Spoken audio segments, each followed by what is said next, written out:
Commander Shepherds, we are returned. I was going to say back, but return sounds cooler. Welcome back to the Mass Effect Lorecast. This is your host, Tom, or Robots. And after a longer hiatus than we had planned, we decided, you know what? We should probably do a podcast. So we're back. It's the normal time. It's Monday night. And I am back with N7 Legend with a brand new mouth. I have a brand new mouth. It's a brand new year now. And just like Shepard, we decided that, between years, between seasons, I guess, we decided to die for a little bit. No, he's been put back together and he's returned. I underwent Project Lazarus, courtesy of my dental surgeon. And we've upgraded our mouths as well. Yeah, I have cybernetic upgrades in my mouth now. And so no, but I had to get all 4 wisdom teeth out at the same time. Oof. And I'm not a teenager anymore. I'm much older than that. So the recovery did not go as easy as it could have been. I wish I would have done this sooner. To everyone who's putting off getting their wisdom teeth out, just get it. Yeah, just get it out. Just go do it. Yeah. So. Yeah, recovery took a little while. I didn't want to spend that long in recovery. I didn't want to take that much of a break from the show because, to be honest, this is like the highlight of my week, So there was that. But of course, before that, we were taking a week off for the holidays. Which, by the way, how were your holidays? Great. Yeah, lots of family time. I had as much family time as I think I could have handled, but it all went well. And then I had a lot of time to kind of recuperate from that. And then I've now had a week back to regular podcasting and kind of getting back in the swing of things. And last week has been really good, but I missed doing the show with you last week, but I'm excited to get back to it today, kicking it off again. So I apologize to our listeners if you were hoping to get back in the swing of things, if you were going like back to work last Monday and you were like, oh, we're going to get a new episode, and there wasn't an episode, and it's like, crap. But here we are. And I think I said Monday. It's Sunday night is the recording. Monday night for you, if you are a patron, you'll be listening to it. And then Tuesday night or Tuesday day, your chances are, if you are a regular listener, which is the majority of our listeners, you're probably listening to it on a Tuesday. So that's the usual. And, I, again, apologize for missing a week, but we're back and we have another episode. It seems that we can't quite get away from this whole factions thing yet. We keep digging up some more interesting factions to talk about, huh? Everywhere we look, there's just, in another pocket of the galaxy, there's this other faction that is just so important. We would be remiss if we did not bring them up. And, there's so much to discuss in this huge world of Mass Effect lore. And so that's okay that we can't get away from the factions for now, because I'm enjoying it at least. And I hope that some of that enjoyment is coming through in our episodes. But, we've been discussing factions for several weeks. We went from the governments, to militaries, to seedy organizations like Cerberus and then the Shadow Broker, and to outlaw factions like the Blood Pack, Eclipse, and Blue Suns. Yeah. And now, we just did CSEC before the new year. And so we're kind of at a law enforcement crossroads, kind of. Yeah. So today, we are talking about the secretive, sneaky, special Salarian syndicate. I'm trying real hard at the alliteration here. Okay. Yeah. Keep it going. All right. So is that their official title? That is not. They are called the Special Tasks Group. Also I like your title better. I mean, Special Tasks Group, pretty generic. Secretive, sneaky, special salamander syndicate. Yeah, I think that's so much better. That's accurate. It's descriptive. It's better. It has alliteration. I think it's better. Yes. They should hire me as a writer. That's what I was about to say, that they should hire you as a writer. I mean, absolutely. If anyone from BioWare is listening right now, they should, absolutely just send us an email. You know how to get a hold of us. Shoot us a note or let us know if you're hiring, and you got a guy right here. I mean, no offense to my day job whatsoever, but if that became a possibility, I would not think twice. I would do it in a heartbeat. Yeah, I wouldn't blame you. I'll give you a letter of recommendation. Well, I greatly appreciate that. And let's hope that, unlike the STG, he does not backstab me. And he doesn't say, you should never hire this man. He's an awful, flatulent racist. You got to add the flatulent in there. Yeah, exactly. That it gives it a robust type of insult. A robust flavor. Ooh. Ooh. So I'm excited about this one because these kinds of groups are always interesting. Yes, the Special Tasks Group, STG. I'm going to call them STG for like the remainder of the episode. Sure. And you know that acronym could also mean Scientific Tree Geckos or Salamander Team Go. Mm-hmm. Or so the good guys. Salamanders taste great. Salamanders taste great. Like they're edible. That's what Javik would say. These ones, yeah. I don't think these are the ones that, if you're going to eat any of the Salarians, I don't think these are the ones that you want to try to eat, though. Definitely not. These would be more like poison dart frogs. These ones are gonna bite you back. They'd have the last laugh, certainly. So the STG, they specialize in clandestine operations, and usually they're doing things that could be plausibly denied by their government, which means they have little accountability, oversight. They do have oversight, but they're given a broad range of authority, and they seem to be more of an established organization than the Spectors. They are usually carrying out missions on counterterrorism, infiltration. They're assassinating people. They're sabotaging things. And most of the time, they're conducting reconnaissance, too. But they do sound a lot like the Spectors. Yeah, in fact, the Spectors, a special tactics and reconnaissance branch of the Citadel Council, right? They do sound a lot like that.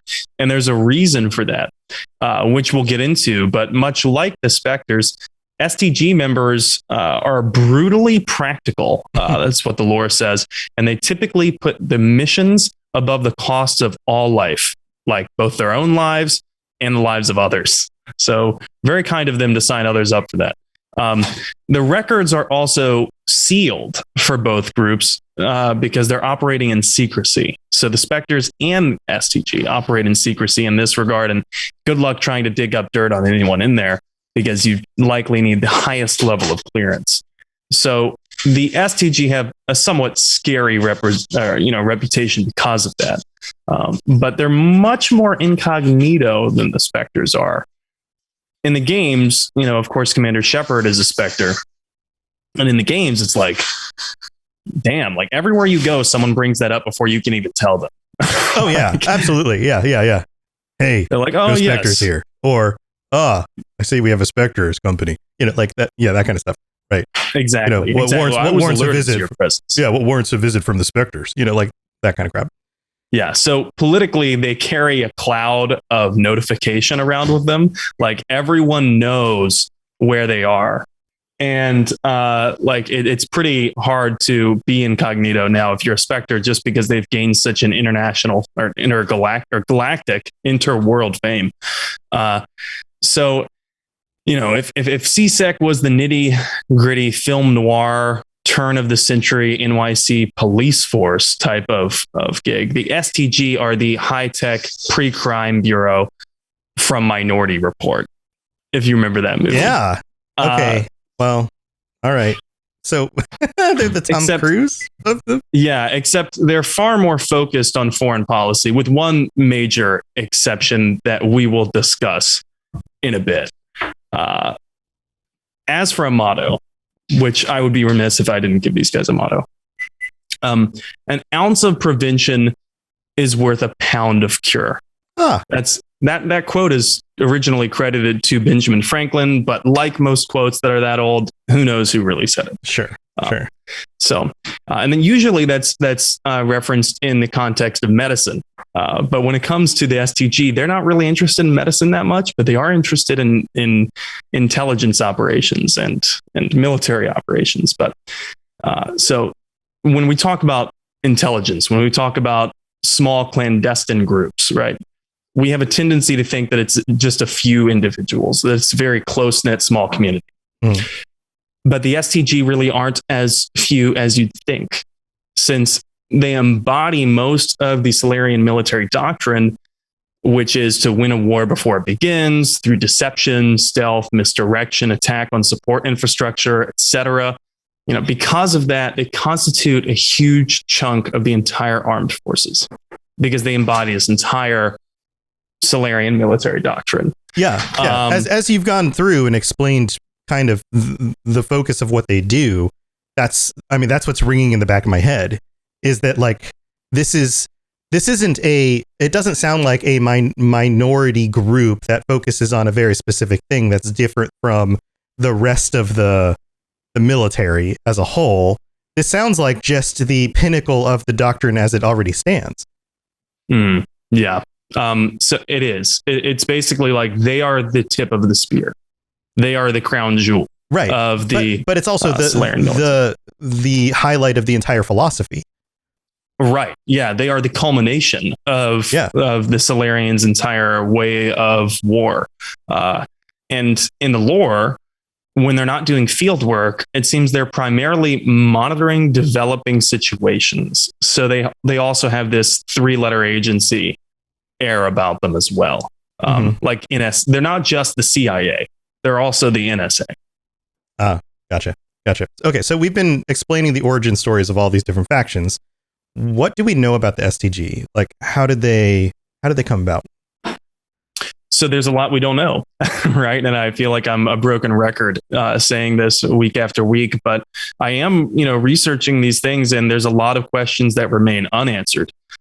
We don't know exactly when they were created or by whom. We don't know the exact, who was the first STG operative. We don't know that, but we do know that by 2183, by the start of Mass Effect 1, they receive orders directly from the Citadel Council.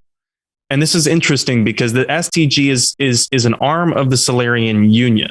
So they directly report to their own government, the Salarians' government, but they also receive orders from the Citadel Council. So they must be working in a dual hierarchy where they report to two bosses, so to speak. And I think there could be like a lot of interesting situations if the Salarian Union and the Council's orders don't really necessarily line up with each other. Yeah, that's it's hard to serve two masters. There has to be somebody who gets the final say when something doesn't line up or two priorities coexist. And I would imagine that in most scenarios, the Salarian Counselor's word matters above the Dalatras's word, or the leader of Surkesh, so I would imagine the counselor has final say, because at least that's how it seems for humanity by the time that humanity gets a counselor with Udina. So it would seem that they have the ultimate say, but who knows, really? There could be a different socio-political situation going on inside the Salarian Union on Surkesh. But again, there could be really cool interactions in the next Mass Effect if there's a split between what the Salarian Union military branch wants to do versus what the the counselor thinks should happen. Well, in a post-Reaper world universe. Oh yeah. Galaxy, I guess. Post-Reaper galaxy, you're going to have a lot of different power play. You're going to have people who are going to say things like, the council is partly responsible for our terrible response for all of this. We shouldn't have signed up and let them manage our military response. And you're going to have people who are going to be making those kinds of arguments. Whether that's right or wrong, they're going to use those arguments in order to claim power for themselves. And that'll happen in a power vacuum. Absolutely. And that line of thinking also makes complete sense coming from the Salarian Union, because the Salarian Union would argue the council did not act preemptively. Right. They dragged their feet. And they did not act preemptively. They did not do these things that could have minimized losses or won the war beforehand. Right. And in retrospect, we had warning. Shepard was warning us all of this time. We had the time to act preemptively. We had the information we needed. Had you simply listened to the information, which if we, the Salarians, were making these decisions, we could have done, because that's our doctrine, then we would have been in a better situation. Right. If we weren't worried about the political ramifications, if we had trusted the intelligence. I could totally see that. It's so easy to make that kind of argument in like a post, hindsight kind of way. Absolutely. Yeah. So they're already inclined to make that argument. Of course. So somebody's going to do that, and then somebody's going to use that and of course the other side's going to go, well, yeah, that's an easy argument to make. Looking back on things, you weren't there, you weren't in the room, you didn't have to deal with all of the other things, and they're going to say, well, it doesn't matter because you made the wrong decision. So. And that kind of argument might be even more plausible depending on how your playthrough ended up. There's a possibility that if neither Thane nor Captain Kirrahe are alive, that the Salarian counselor actually does get assassinated by Kai Lang in Mass Effect 3. So in that instance, the Salarian counselor has been assassinated during the Reaper War, actually pretty shortly before the end of the Reaper War. Definitely not enough time to replace that counselor, right? Mm-hmm. At least not with someone who's been seasoned, maybe an interim counselor. But with that extra power vacuum, now you have people fighting for the top. The Salarians, although their social structure is, very centered around, arranged marriages and brokering power deals with families, it's not that collective. There's definitely discord and disagreement among Salarians that's well documented throughout the series. So, right. But we digress. We can also infer from the timeline as to when was the STG created. We can infer from the timeline of events that the STG were around before the Spectors were created. So, timeline goes STG and then Spectors. Right. But how much of a gap there is between those is kind of up for debate, because as many Spectors, including the very first Spectre, were actually chosen from the ranks of STG operatives. So it was like the STG was the field, like the what do they call them in sports? The farm team? Yeah, or they were precursors. They were they were almost the test bed for. Exactly. They were kind of the trial run, the beta test. They picked many Spectors from the STG's ranks, including the very first one. So it kind of set a bar for what Spectors should be. So that means the STG were created at the latest sometime around 693 of the current era. So AD. Right. 693 AD for humans. And so that's, That's how it was set up. And that's why we see so many Salarian Spectors, right? Right. The Spectors were created 693 of the current era, and that is why we see so many Salarian Spectors, quite likely. And if we can recall, one of the pieces of historical footage in the Citadel archives is the first Spectre, Bilo Gurgi, which, of course, is a Salarian. And a new band for us to talk about. But go on. Bilo Gurgi. He would... That sounds like a funk artist name. Maybe. I mean, it sounds kind of like Arlo Guthrie. Arlo Guthrie. It sounds like one of those like funny named guys from like the 60s or something, or 70s. Like Bilo Gurgi. He does comedic music. Maybe, yeah. Hey y'all, I'm Bilo Gurgi. Like this is gonna evolve. Burnham. This is gonna. He's like a comedic country artist. Comedic country Bo Burnham, he plays Salarian version. Yeah, he plays a banjo and he's got a harmonica. He talks very fast. Yeah, and every song sounds like on the bayou.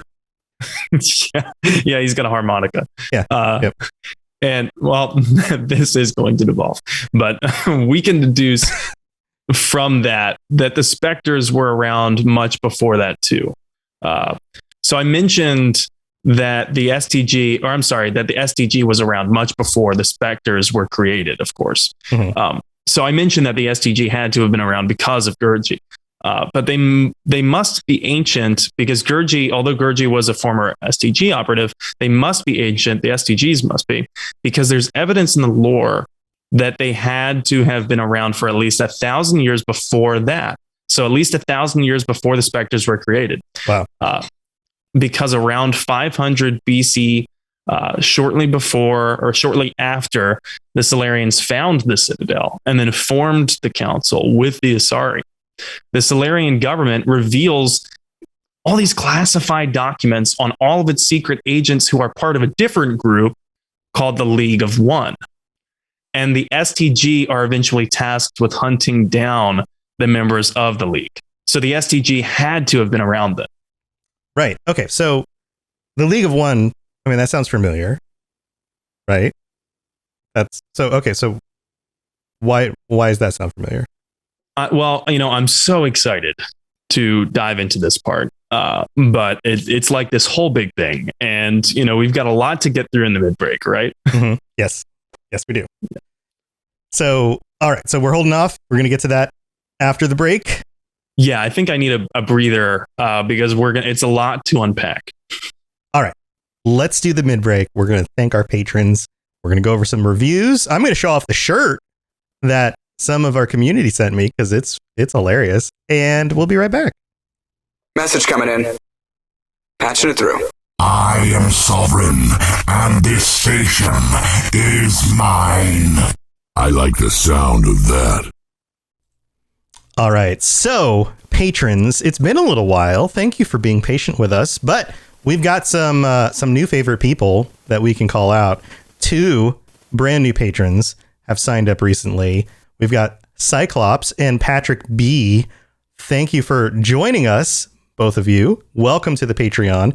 And we also, let's see, we're going to look through the entire list here. What are we up to now? We have an entire 45 current patrons. Holy moly. And continued thank you to both Pipeman and Sovereign for being our Shepherd level patrons. Thank you to both of you guys and to all 45 of the patrons. Thank you guys so much.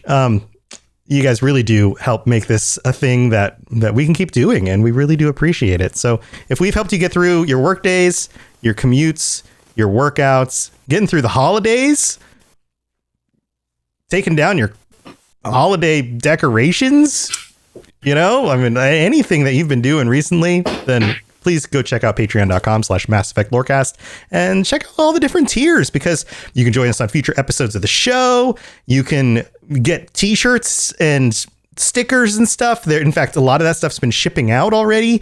People have been showing off their t-shirts, which is super cool. I love to see the pictures of the t-shirts. And you can even just get ad-free episodes if you sign up at some of the lower tiers. So there's all sorts of fun stuff that you guys can get on the Patreon. So thank you to everybody who helps support the show. Also, we've got some new reviews. We've got a few here to read out. Let's see. We've got one from Cloudy Atlas in the United States who writes, "The show I binged to fix post Mass Effect blues, 5 stars. I downloaded all the episodes of the show when I was stuck on a flight layover." Oh, that's a bummer. I mean, I'm glad you downloaded the episodes of the show, but flight layovers are no fun. "Apparently, I was waiting for 3 hours, but I didn't notice because I was enjoying listening to the show too much. A great show for people who want to know everything about Mass Effect." Man, that's awesome. I'm so glad that we can help you warp time. That's like a superpower. Is that do you have that power? Because I don't know. Well, we use Mass Effect fields. Oh, is that okay? So yeah. Thank you, Mass Effect fields. So thank you, Cloudy Atlas. And then we also have one from Evan72 in the United States who wrote, "Addictive, 5 stars. I've only played Mass Effect 3, and listening to the podcast and hearing Tom and Sam talk about their personal moments in the games on top of the lore makes me want to play the first 2 games. So we'll go play the first 2 games. What's stopping you? Just go do it. They're super cheap at this point too. Would recommend to any other fan of the franchise, and keep up the great content." Evan, thank you so much. And then we have one here from Kento Brock in the United States who writes, "Great podcast, 5 stars. I just found this podcast and I can't wait to catch up. I love Mass Effect and I love the enthusiasm depth of this show. Keep it up." Aye, aye, Kento. We will definitely keep it up. So those are our reviews. Now, you have here noted that we have 5. Are there some that I missed that we didn't get to go over last time? Let's see. There are. Because it's been a little while. To the mid break on the last episode, and there were a couple that came in the same day that our episode went live. Yeah. Okay, so there are 2 more. Okay, so we've got one from Stonehenge 2012 in the United States, who writes a great podcast. I'm Zach, and this is my favorite podcast on the Citadel. It's also my new favorite way to spend time at work when I can listen to podcasts, but have no time for another playthrough of the game. Love the world of Mass Effect, and being shepherded, pun intended, through by these great hosts is just great. Thanks for an awesome show.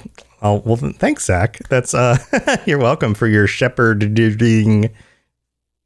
All right, then we've got another one, last one from Apollo 7391 from the United States, who writes, a must listen for Mass Effect fans. This podcast really does have it all for fans of the Mass Effect universe. If you're the most diehard completionist player, I can all but guarantee you'll learn something new. If you're a casual player, the in-depth lore discussions will make you jump back in so you can find the one remote planet card that N7 the Legend talked about. The hosts have great chemistry together, a mixture of an in-depth knowledge and modern world comparisons. I started listening when they were maybe 5 or 6 episodes in, and now I can't wait to hear the next one.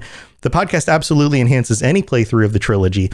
I may not be the real Commander Shepard or even an N7 legend, but this is still my favorite podcast on the Citadel. Apollo, that's amazing. Thank you so much. And thank you to everybody who took the time to leave a rating and review. And just a reminder, if you do so and leave a 5-star rating on Apple Podcasts, we'll read you out on a future episode of the show. And as a reminder, if you listen on Spotify, there's the ability to rate the show on there as well. So on your Spotify app, on your phone, scroll up to the top where you can see all the different episodes, and scroll all the way to the top where you can see the name of the show and the description. And below that, on the top left, you'll see a little section where you can choose how many stars, and just drop us in a little 5-star rating. That would be amazing. We really appreciate it. It really does help too, because it lets them know that, like, hey, this should be recommended to other people, and helps get the podcast out there for other people to check out. So very much appreciate it. Thank you everybody for that stuff. What else do we have to go over in the mid-break? So we also have the last contest that we did. Beige Lunatics is going to be joining us, I think, if Beige Lunatics is available. Mm-hmm. Will be joining us on the January patron episode, which will be at the last week of the month. And then, our mysterious benefactor has taken a break off of doing the contests, right? So yep. I was thinking maybe we can brainstorm ideas for some of our own ones just for fun. Well, I was also approached by another mysterious benefactor who might be thinking about another mysterious individual. It's really strange when this happens, because I get like a notification, and then like I turn on, like it's like my monitor just turns on by itself, and all of a sudden there's like this like background lighting, and there's like this silhouette of like a character with their like a voice changer on. They're like Tom, aka robots. And I'm like, hello? And they're like, this is another mysterious benefactor. I want to do some sort of thing to help you with your podcast and give away things to the community. Then I'm like, cool. Why so mysterious? And they're like, don't mind that. I'm a very powerful, mysterious person. And I'm like, okay, cool. And then they're like, I'll contact you at a later date. And I'm like, all right, thanks. And then they're just gone. And I was like, do not disappoint me. Yeah, do not disappoint. I'm like, with what? I don't even know what to do yet. And they're like, so we might be actually getting another cool thing to do in the near future. So yes. So maybe something like that will be coming down the line. Oh, and if not, then maybe we'll do our own thing. So yeah. Yeah. So, and I've been getting notifications and talking with some of our patrons that they've been receiving the shirts. So that's good. The shirts and the stickers are continuing to ship out. If you're expecting some and you haven't yet received it, let me know, and I might have an alert for you, or I'll see what I can do or dig up for you if you're one of the patrons. But so for the patrons who have already received our merch, I think it'd be pretty cool if the next patron episode we could try to all wear the patron gear. That would be amazing. I also want to see people like wearing them and sharing the pictures around. So if you can take a picture and share it on like Twitter and tag us in the post, that would be awesome. Oh, yeah, I'd love that. And speaking of patrons and mysterious benefactors and shirts, you have a special shirt on today. Yeah. Okay, so the community over the holidays sent me this. This just showed up in the mail one day. My wife was like, did you order a shirt or something? And I was like, no. And I opened it up. And inside, I've got Danny DeVolis I'm showing it on video. If you want to check out the video version of this, go look up the Mass Effect Lorecast YouTube channel. You'll see the video for this episode. And here he is. It's a Volus. It's a Volus. This thing's amazing because he looks like an in-game character. Like he's not just like a cartoon Volus that somebody drew. He looks like an in-game character that somebody like gave a saxophone to. He's legitimately playing a saxophone, and he's busking. He's got like a little bowl at the bottom down here. Whoop, everything's backwards on my screen. And he's got some money in it, and then he's begging for tips. Yeah, he's playing for tips, like it's just like on the side of the Citadel somewhere probably, and then in front of that it says "Words are hard." It's perfect. This is awesome. That's amazing. Yeah, it's amazing. And in my mind, he's playing Careless Whisper. Yeah, he just keeps playing the solo for Careless Whisper on his saxophone. The shirt is great. It's so good. Yeah. Well, we've got one thank you more to the community. Special announcement. Thank you guys. Anybody who was involved in this, thank you very, very much. I very much. Oh yeah, that's right. He doesn't know. So he doesn't know. I know who made that, who arranged for that shirt to get delivered, but Tom does not know. So that is a genuine thank you out to the universe. Thank you, universe.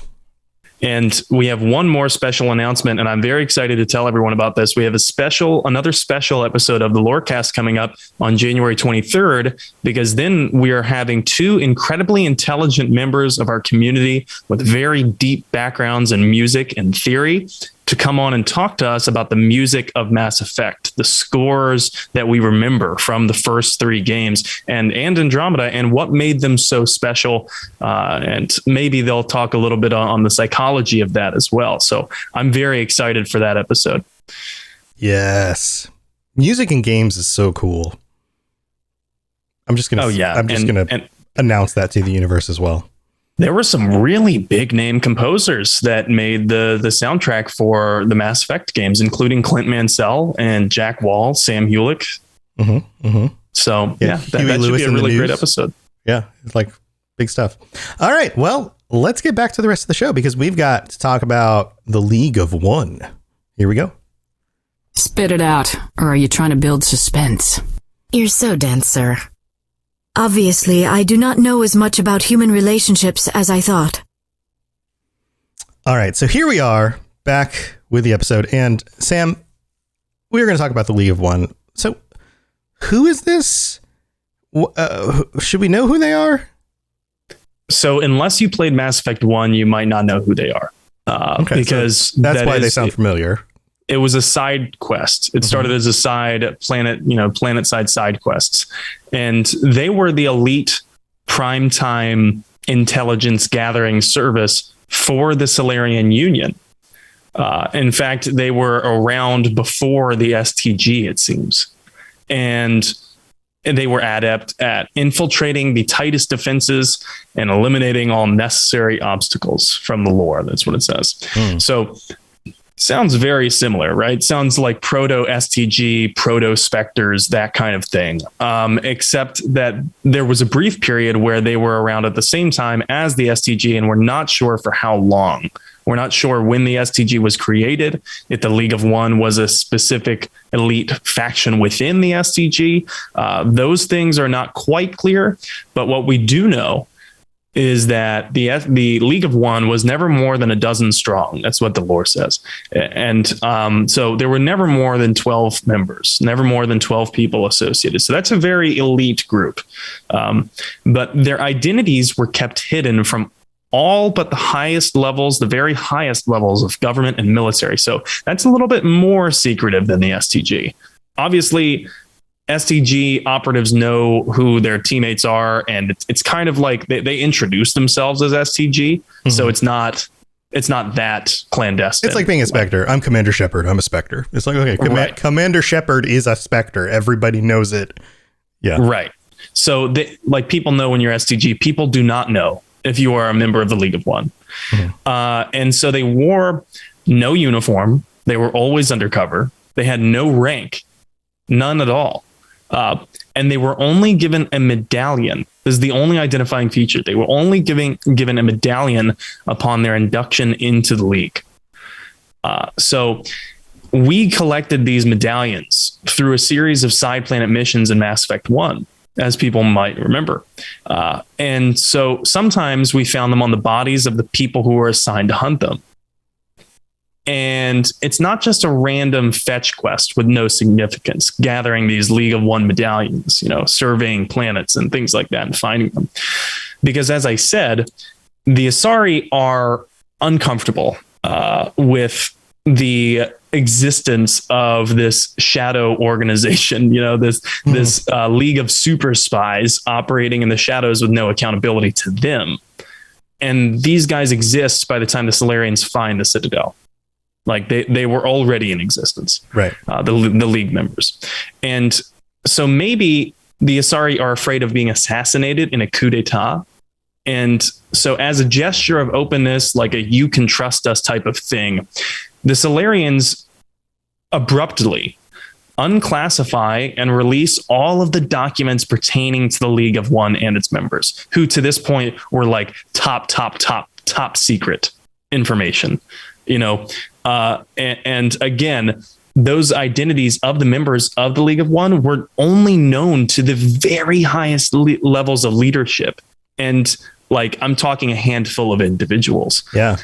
So this would be like a massive political disaster in today's age, as it is in the Mass Effect universe, for the same reason. Spies make enemies and they survive on anonymity. Right. Isn't this the plot line of like the Bourne Identity, like the first one?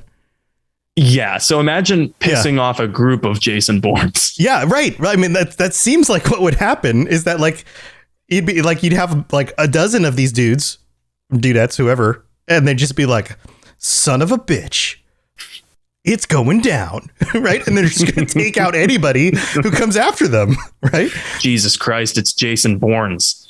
It's Jason Bourne's Mass Effect version.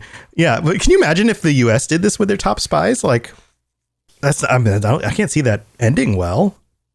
Oh my God, no. I mean, it's already a political disaster. Like, I think in the past 4 years, right, there was a political disaster where the president accidentally outed the identity of one spy. Oh my God. Yeah. That did happen. Yes. That was a political disaster. That was a nightmare, for the intelligence community. Yeah. And they had to, and it didn't just stop there. I remember there was ramifications all across the globe for the United States intelligence gathering operations. And there were so many names that were affected, and it was just a mess. So, you can see once you out these super spies, they have virtually nowhere left to go, because these are people whose career is based on, anonymity, using fake names, right. And they've made, I don't know how many enemies in the X amount of years. Who's going to hire them? Yeah, they submit their resume to like, whatever company. And they're like, I see you've spent the last 12 years infiltrating governments, and you're very good with PowerPoint. Wonderful. Yeah, they would be good with PowerPoint. They'd be PowerPoint warriors, to be exact. But yeah, like seriously, you hand them the resume and it just says 3 words. It says, I see here, it says League of One. Right. How long were you in that? Right. So wait, okay. You're saying, tell me that? You're telling me if I hire you, everybody you've ever pissed off is going to like come after our company now? Yeah, I'm going to have to pass. Thanks for your application. Good luck. Would you be willing to submit to a background check? Right. And he's gone. and everybody's now murdered. Yeah. And my throat is slit. Yeah. Right. Yeah. You think Thane's scary, right? Wow. These people are legends. Much more than I am. But and like they seem to be even more elite than the N7 program, actually. But, so as I said, as I'm sure they've made quite a number of enemies over however many years they've been around. And then all of a sudden, their identities are out. All of the documents that were protecting them by being sealed were out. Everyone knows not just their identities, but what they did, how long they did it for. I guess that's how you could construe it. And all of these enemies now are gunning for them. So the next thing you know, they're gone. They just vanish off the face of every world. I would imagine either because they've been eliminated or they're absolutely have gone into hiding. Well, they have to do one or the other, right? A few months later, top Salarian officials start turning up dead. And, there's no evidence that's found pointing to foul play, but everyone knows. Yeah, there's a saying, a pretty ominous saying, right? Presidents come and go. The intelligence community lasts forever. I think this at least rings true for the League of One, or at least that's how they see it. They're like, oh, okay, well, if you're going to throw us under the bus for some political clout, we don't have anything left to do or live for. Or lose. Yeah, they've got nothing to lose at this point. Or lose. Yeah. I think all the tools to do anything they need to get back at anyone. Oh, yeah. They've been trained as these ridiculously sneaky infiltrators and killers. And now you've pissed them off and left them out to dry. Yeah. I doubt there was a witness protection program set up for them. Probably not. No. I don't think so. No. These top officials start turning up dead and no evidence found. Everyone knows what happened really, or can guess. Mm-hmm. So weird, huh? Right. So this has to send shivers down the Dalatras's spine because the STG forms a group of operatives to go hunt them down. So that's predictable, right? So this would indicate that the STG exists at the same time as the League of One. It's not exactly clear if the STG was created for this purpose or if they were already existing. But what we do know is that they formed this group of operatives to go hunt the League of One members down. And they don't come back. They're gone. They don't come back. This group of League of One hunters is dead, presumably. Shepard finds a couple of their bodies, I think. And so then the STG selects 10 of the brightest, best tacticians that the top intel branch has to offer, right? Mm-hmm. And then 8 of them don't come back. Right. So 2 of them return, but they're eerily quiet. They don't say a lot, and they report no evidence of the League. So they basically say there's no evidence that the League exists. And you're like anymore? Really? Like that they ever existed, or that sounds they like don't. That sounds like they were like cornered in a room with like a gun to their heads with you go back and you tell them you found nothing and we're no longer here. Or we're going to kill everybody you ever cared about. Yeah. That's what that sounds like.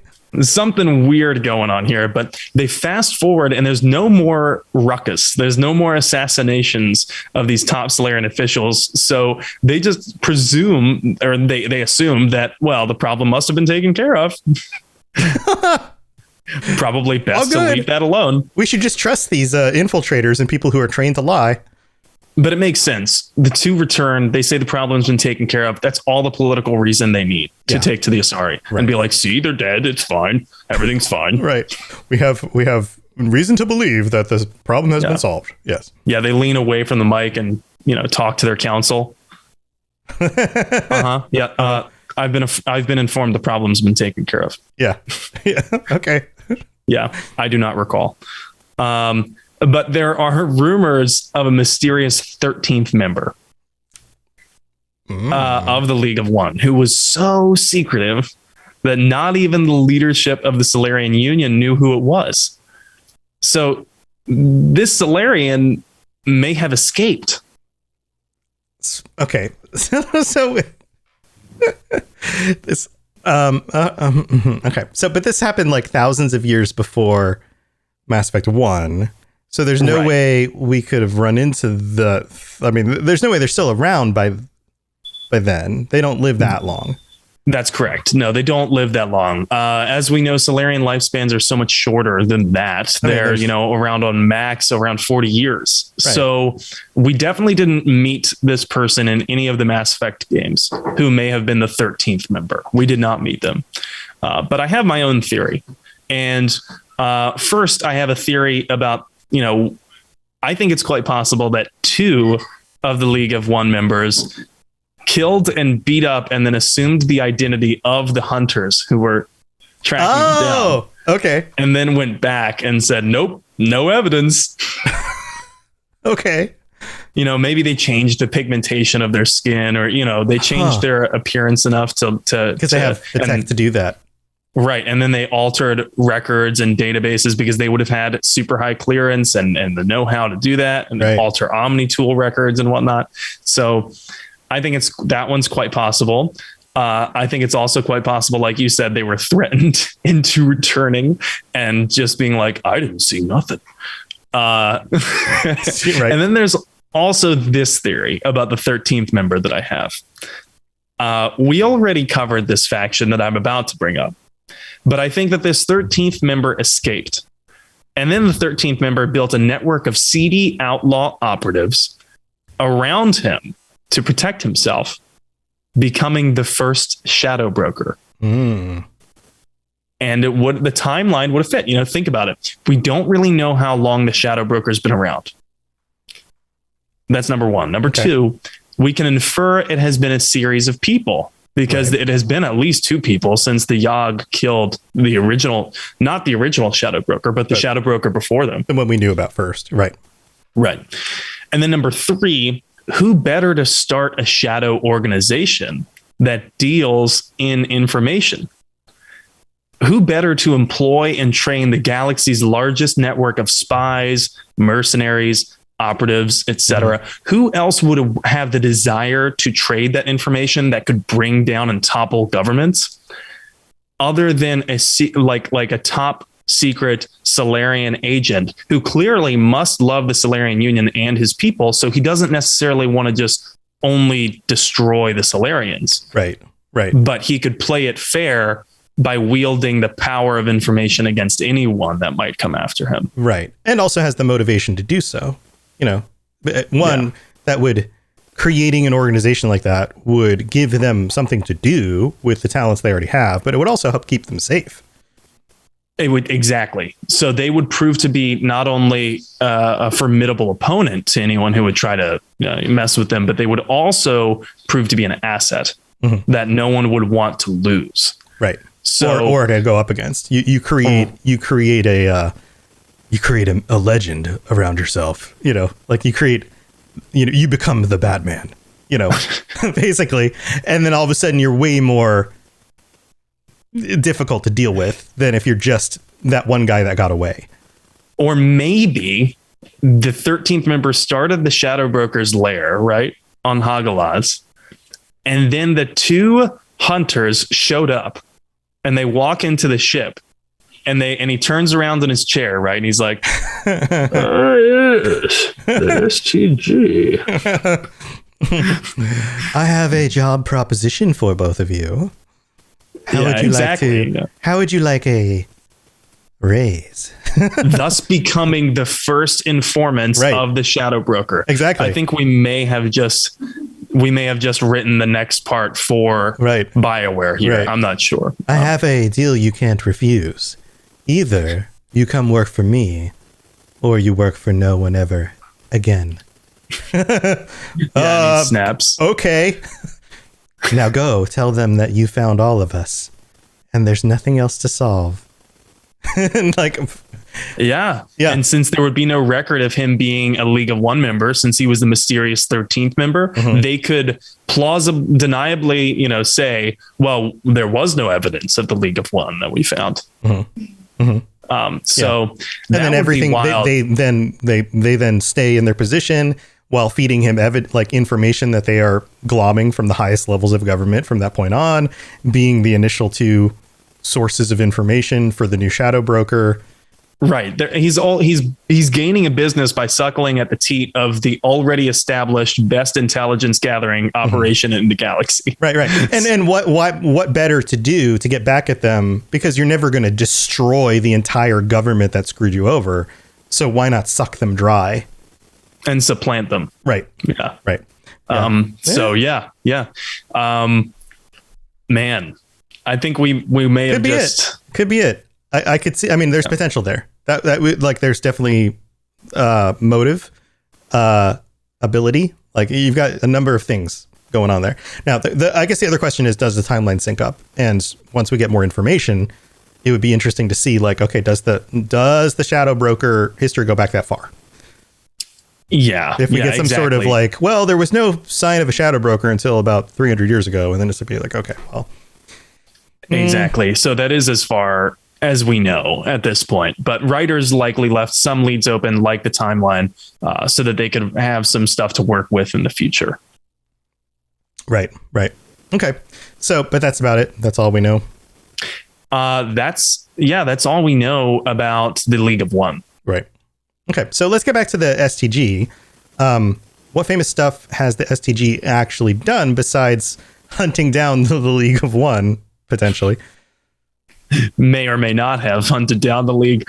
Well, there's three major things, all of which we've covered in previous episodes before. Number one, the STG were intimately involved in uplifting the Krogans to fight the Rachni Wars. Except this plan backfired when the Krogan eventually started colonizing planets, and they were stronger than anyone else in the council races. And so, this backfired. It led to the Krogan rebellions, and the council races were like, oh shit. So that's number one. And that was before the rebellions. It's kind of leading into the rebellions. Number two is when the rebellions happened, because the Spectors are created kind of in the midst of the rebellions. We don't know to what extent attacks in the rebellions were carried out by the STG versus how many of these attacks were carried out by Spectors. But we do know that the Spectors were created in STG's image, and because of how effective STG was in similar operations before and leading up to the rebellions. And we also know that both parties were involved once the rebellion started. We knew that both parties were involved, and they likely worked together since the STG had existing resources, the command infrastructure, and these kind of operations. And they already the Spectors already had STG veterans in there, the very first one. So that would make sense that they were working together for a lot of these kinds of operations. And then number three, they worked on the genophage. The STG did. Mm-hmm. But the Turians were the first ones to deploy it. The STG didn't really sign off on that. They just designed it and they created it. However, fast forward, and the Salarian STG operatives were also the one to go in and modify the genophage when the Krogan physiology seemed to be overcoming it. Morton Solus was on that team, everyone's favorite scientist, Salarian. And, people might have heard that Morton was a former STG operative, but he was so intricately involved with the modification of the genophage, and he was proud of his STG work. Except that's a character arc that, is very long. It's very rewarding, and I don't want to spoil too much of that for people who haven't played it. But there's a connection to another STG operative who worked on that, who worked on the genophage and also was a student of Morton's, and that's Malin. Malin was trying to cure the genophage for Clan Werlock on Tuchanka in Mass Effect 2. So there's a lot of crossroads here in this one faction that we have, the STG, where there's so many important characters doing such really heavy lore stuff. I mean, it's like this faction is like the exact opposite of the Eclipse, right? Who were more or less around to be a counter to the Blue Suns. So there's definitely so much lore wise. I would bet that the STG and the Salarian operatives inside them were some of the first to be written in the entire series because of just how intricate and drawn out they are. Yeah, they're tied to a lot of stuff. Oh yeah. And then of course I see Meiji Moose in chat here has mentioned Vermeer, right? Mm-hmm. Well, yeah, they also led well-known operations like the raid on the Vermeer cloning facility in Mass Effect 1, where Saren was attempting to basically circumvent the genophage by cloning Krogan. And this leads to a very tense standoff with your Krogan squad mate named Rex, who I'm not going to spoil anything, but things can go one way or another. And we also meet Captain Kirhi on Vermeer. Captain Kirhi is a captain in the STG infiltration regiment who's been there as something of an auxiliary unit to Commander Shepard. So Captain Kirhi actually worked with Morden a lot before. So this is like a super small world, right? So you have this infiltration regiment captain, Captain Kirhi, who's worked with Morden, who we haven't yet met in Mass Effect 1. And they worked on the genophage and stuff. And Morden, Captain Kirhi was actually Morden's team lead, I believe. And so Morden had some choice words about Kirhi. Kirhi may remember him from the Hold the Line speech. Well, Morden said, well, talking about Kirhi, bit of a cloaca, though. Loved his speeches. Hold the line. Personally, prefer to get job done and go home. I love that. I'm gonna start calling people a cloaca.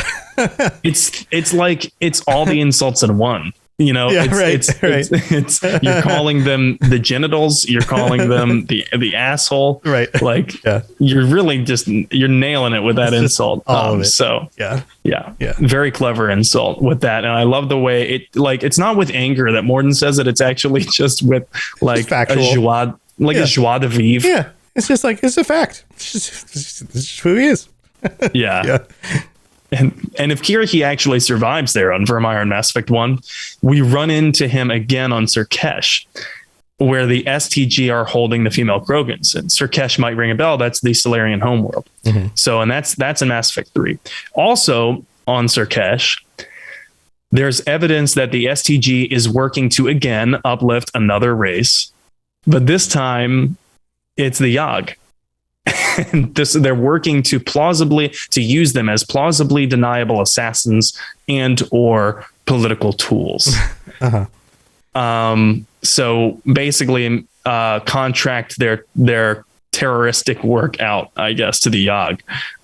That's what they're working on.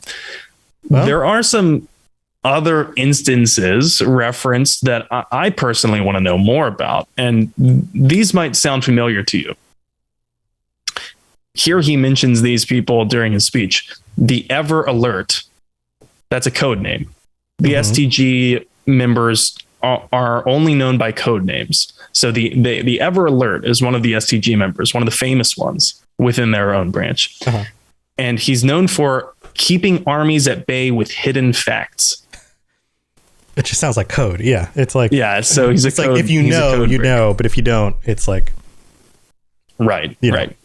He's super secret. Yeah. And then there's also the Silent Step, who defeated a nation with a single shot. Yeah, it sounds like an assassin, right? Yeah, sounds like the guy who shot Archduke Ferdinand or something. I don't know. Sure. He's part of the Black Hand. That's also an Elder Scrolls reference. But yeah, I'd love to know more about these individuals and what the circumstances were surrounding them. Apparently, they were important enough that at least one line of flavor dialogue each was written for them. So I think they're just kind of like little references they put in. Just, it's like, if ever we need to develop something else, we've got something we can pull from. Right. And in the meantime, it helps to make the world feel more alive. Right. Right. So, yeah. So we do know from that the STG has its heroes, like people, even though it's secretive, even though they go by code names, they still have their heroes and they still look up to these people, which would indicate that they're doing these things that they it's a volunteer force, by the way, the STG is. It's all volunteer. It's not conscription. So they recruit, but it's volunteer. It's not conscription. And that would indicate that all of their members do this for idealistic reasons. Because I can't imagine that Salarians would not prefer to go into a scientific field, but maybe the STG is that avenue for them, So there are also other well-known operatives, and we met them. There's Paddock Wicks, who we don't actually meet if Kirhi survives. Paddock Wicks replaces Kirhi on Surkesh if he dies. And then there's Jondum Bao, a Spectre who works with Commander Shepard to find the Hanar mole who's an indoctrinated Hanar, ultimately hell-bent on, like throwing Kage under the bus. And so this is this quest where you meet John Bao is also the origin of the "you big stupid jellyfish" line, right. In Mass Effect 3. And so there's a fun fact about both of these characters that I wanted to bring up and share with you all, that what I saw when I was looking this up. And the origin is actually a tweet. It's a tweet shared by the Mass Effect writer Patrick Weeks. And you may see this on screen. Yeah, here it is. So this is what Patrick Weeks tweeted on March 9th, 2012. It basically calls out a fellow writer of the series, John Dombrow, and it calls him out for purposefully naming Paddock Wicks after Patrick Weeks to make it look like Patrick did it. And so Patrick was probably working on Paddock Wick's character before they decided to name him. And then John Dombrow named him Paddock Wicks to make it look like, oh, look at Patrick over there. He's so arrogant. He's naming a character after himself. And so Patrick Weeks, the writer, tweets, quote, "It was John Dombrow. He put it in and he knew everyone would blame me." And he smirked. I added John Dombrow, though. So John Dombrow, John Dombrow. Right. That's good. That's good. Those two Salarians are monikers for two of the main writers of the series, which is pretty funny. That's hilarious. That's great. The behind the scenes stuff like that is always fun. Yeah. So that's pretty much it. I love ending on the fun little trivia notes, and there isn't a whole lot out there about the STG. In fact, I was hard pressed to find what I did to present to you all. And I laughed kind of when I was looking at it. I'm like, man, I can't find much information about the STG. And I'm like, oh my God, that is exactly what the STG would want. I can't find much information on the STG. Yeah. And I feel like there's a good amount here. I mean, it's not, super laid out, but there's some hidden stuff for sure. But I think there was enough here for a really solid episode. I think this was some really, really cool stuff. It's more than I knew going in. Yeah, I learned a lot, when I was researching for this episode. And I'm very happy that this was the episode that we came back from hiatus with, because it was really fun to look up. As always, highlight of my week, and I hope everyone else enjoyed it too. So happy to be back. Awesome stuff. Well, you got anything else going on before we head out? Any streams planned or any other projects? I do. So I have been streaming a lot more often ever since my mouth pain went away and went the way of the wind. And even before the surgery, I've just ordered a couple of things to upgrade the quality of my streams. Like, I was running into issues with my camera battery.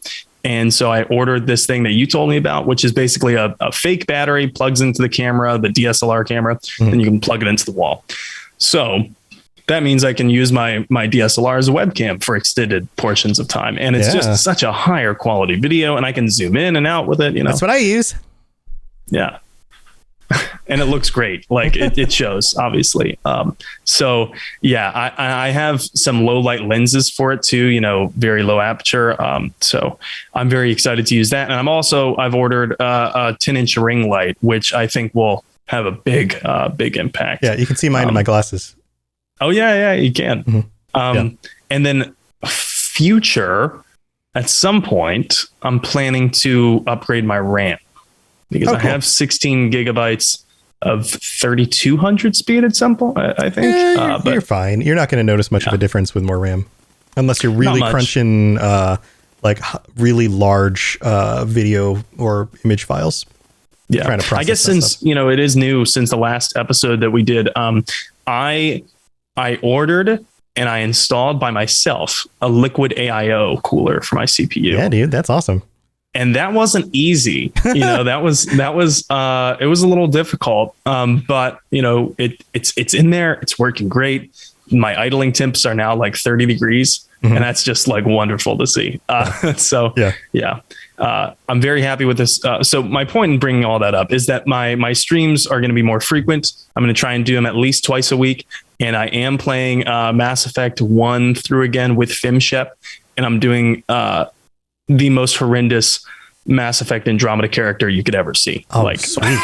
Like I've created him. I've shamelessly named him MILF Ryder. Oh God. That's great. And he looks like Satan's spawn with Ronald McDonald. Wonderful. It's something to behold, certainly. Thanks so much to the suggestions of everyone in my chat and the streams who helped me through that one.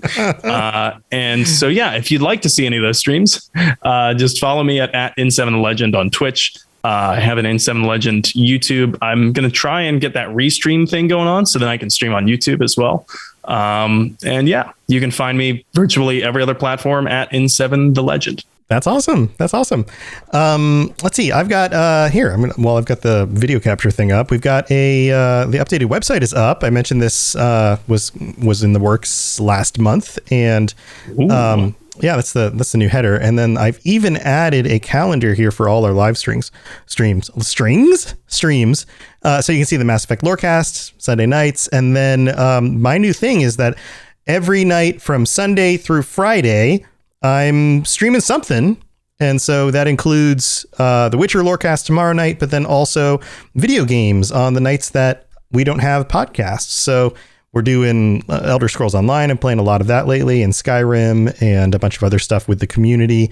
And then we've got nights where we've got like the other shows on the calendar. So if you guys are looking for things to do, places to hang out, and want to just hang out with the community because the Robots Radio community is awesome, then come check out the streams. And all of the streams are now multi-streamed, so you can watch this show and any of the other streams that we do for Robots Radio at twitch.tv/robotsradio or youtube.com/c/robotsradio. Just search the Robots Radio channel on there. But because Twitch is a pain in the butt and doesn't let affiliates restream at the same time on multiple platforms, I gave up my affiliate status. So because they're a pain in the butt, and I was just like, you know what, I'm not going to deal with that. They take half of anything that you make off of the platform. So I decided, screw those guys. And if you want to support any of the live streams, you can do so on the YouTube channel. So that's kind of the primary platform. That's where you can collect points, and that's where all the videos go, all that stuff for the game streams and things like that. And then everything else can be watched on multiple other platforms like Twitch and even Facebook. I'm restreaming on Facebook right now too. So pick the platform you like best, but if you want to collect points and you want to support the stream, then make sure that you watch it on the YouTube channel. And also there's all these videos that go up on specifically the Mass Effect Lorecast channel, not the Robots Radio YouTube channel. So that's how all that stuff works now. And hopefully we've got all that stuff ironed out. Everything's in its like right place. Everything's kind of separated. And that's how it goes. So thank you everybody for tuning in. So glad to be back, and so fun to have all of you guys in the live chat. Thank you for being here. And until next time, go check out Bilo Gurji's new album, Ain't It Nice to Be Home on the Bayou. A bang, bang, bang, a chink, a tink, bang, bang on the Bayou. And we'll see you guys next week. What are we talking about next week? That's part of a 3-disc set, by the way. It's called A League of Their Own. That joke is courtesy of Meiji Moose in chat. But next week, Spectors, we are going to be talking about the Spectors. So this episode was a long time coming, right? But it's a perfect segue, I think, going from the STG into the Spectors. Awesome. Well, see you guys next week. Thank you for being here. Later, everybody. Thanks for tuning into the Mass Effect Lorecast. We'd love to hear your opinion and thoughts on the lore of Mass Effect. Reach out to us on Twitter at Mass Effect Cast, or check out the Robots Radio Discord. Also, you can send us an email at masseffectlorecast@gmail.com.